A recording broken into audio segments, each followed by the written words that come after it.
Hey, Dr. Mo, it's Megan Green. It's so great to hear and see from you again. So, to answer your first bullet point, I'm a first year, almost second year graduate student. And by now, I think you know my background because we've been around each other for quite some years at this point. But as I'm quickly learning in my first field based placement at St. Tammany Parish Hospital in their outpatient rehab center, I love the individuality that our clients or patients give us. This allows us to always be on our toes, to always be thinking, and to constantly be engaged as an active listener and learner, which is something that I love to do. But most importantly, I love how this field gives us the ability to give back hope to those that have ultimately lost it. So to address your next question, according to ASHA, a speech-language pathologist is defined as the professional who engages in professional practice in the areas of communication and swallowing across the lifespan. We work to prevent, assess, treat, and diagnose speech, language, communication, cognitive, and swallowing issues.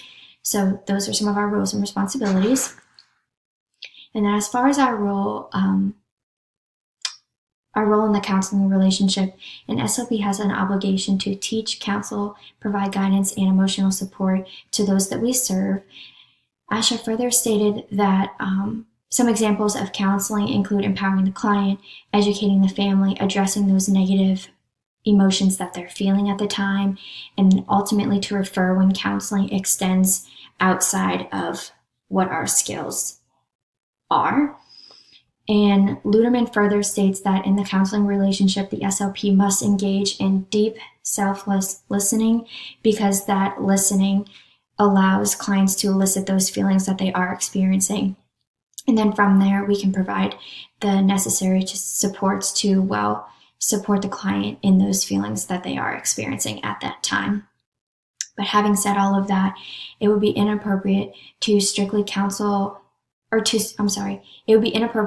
provide strictly counseling sessions and or services to a person with an ongoing mental illness, since that's outside of what our skills and our expertise allow. So that's a wrap. It was great to hear from you. Looking forward to working with you again. We'll talk soon. Bye.